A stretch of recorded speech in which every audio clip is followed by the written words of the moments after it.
तर यहाँ धेरै हुकुमवासीले राज गरेको यो घर हेर्नु न, अरू कुरा भन्नै परेन तपाईँ। यो मान्छे पनि राजनीतिक संरक्षणवाला मान्छे हो, तर अहिले अलिपतिर पनि हेर्नु त्यहाँ दरबार थियो, अब छैन। यदि उहाँको त्यो वास्तविक हो किन यो भत्कुन लाग्यो त?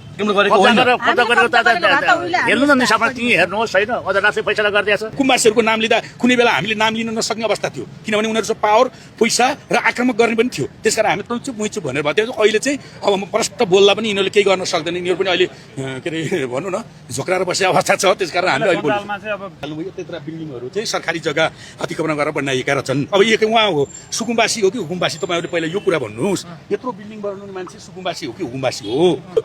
मैले कसैलाई आगत पार्ने काम गर्दिनँ, किन देखेका कुरा प्रष्ट बोल्नुपर्छ। किनभने एक दिन समय आउँदो रहेछ यहाँभन्दा अगाडि बोल्न सक्ने अवस्था थिएन हामीलाई। किनभने यो हुकुमवासीको नाममा ठुल्ठुला बिल्डिङवालाले हामीलाई चाहिँ यदि बोल्यो भने अहिले नाम पनि होला तिनीहरूले होइन। अब चाहिँ मलाई डर छैन, अहिले एकदम ओपन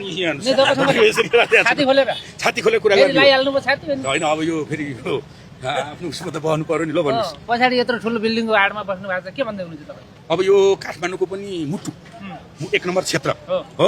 यो अति महत्त्वपूर्ण ठाउँ, यो राजधानीसँगै जोडिएको सिंहदरबारको एप्रोच भएको ठाउँमा यहाँ के रहेछ तपाईँहरूले देखिहाल्नुभयो। त्यत्रा बिल्डिङहरू चाहिँ सरकारी जग्गा अतिक्रमण गरेर बनाइएका रहेछन्। अब एक उहाँ हो सुकुम्बासी हो कि हुकुमवासी? तपाईँहरूले पहिला यो कुरा भन्नुहोस्। यत्रो बिल्डिङ बनाउने मान्छे सुकुम्बासी हो कि हुकुमवासी हो?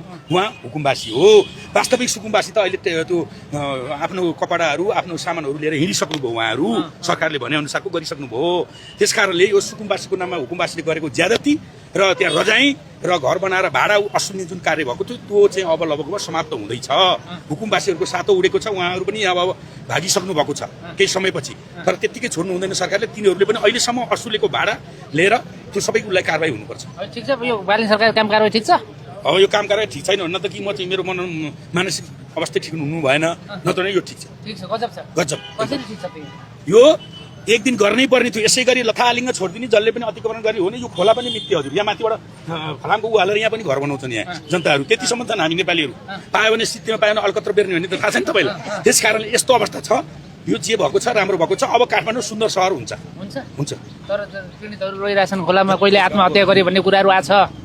तपाईँहरूले मानवीय हिसाबले पनि बोलिदिनुहोस् न। कस्तो हुन्छ नि, आफ्नो मनलाई कन्ट्रोल गर्न सक्नुहुन्छ जानुहुन्छ। अब त्यसरी एउटाले आत्महत्या गरेर भोलि दुईटाले आत्महत्या त व्यावसायिक लाइनमा नै आत्महत्या गरेका छ, घर घरमा नै आत्महत्या गरेका छन् होइन। यो कुरा छुट्नुपर्छ। मैले भने त तिनका परिवारहरूलाई उहाँहरूले यदि आत्महत्या नगरेर वास्तविक सुकुम्बासी हो भने त राज्यले गर्थ्यो त, किन आत्महत्या गर्दा सिद्धियो त? त्यो वास्तविक सुकुम्बासीहरू आतिनु पर्दैन? पर्दैन। ल हेर्नु होला, तपाईँको 6 महिना 8 महिनापछि जब यिनीहरूको यो लेयर छुटाइसकेपछि सुकुम्बासीलाई त तपाईँहरू जानु होला क्यामेरा लिएर, उहाँहरूले तपाईँलाई धन्यवाद दिनुहुन्छ। हामीलाई त कस्तो राम्रो ठाउँमा ल्याएर राख्यो भन्ने।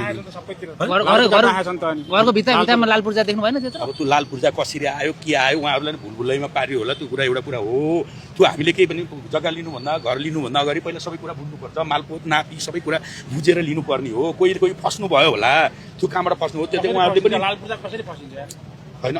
ए सर, यहाँ पोहोर परार पनि तपाईँ लाल पूर्जै लिएका छन्। यहाँ त पुरा सेटिङमा हुन्छ नि त। तपाईँको सरकारी जग्गा अतिक्रमण गर्यो भने त सेटिङमा हुने हो नि त, पावरमा हुने हो नि त। बालुवाटार देख्नु भएन? बालुवाटार काण्ड त तपाईँले बुझ्नु भयो नि त। तपाईँको बालुवाटार काण्डमा के भएको रहेछ त? त्यो हो, त्यही कुराबाट तपाईँ प्रश्न हुन्छ। यहाँ लाल पूर्जा जम्मै हुन्छ, तपाईँ सबै हुन्छ।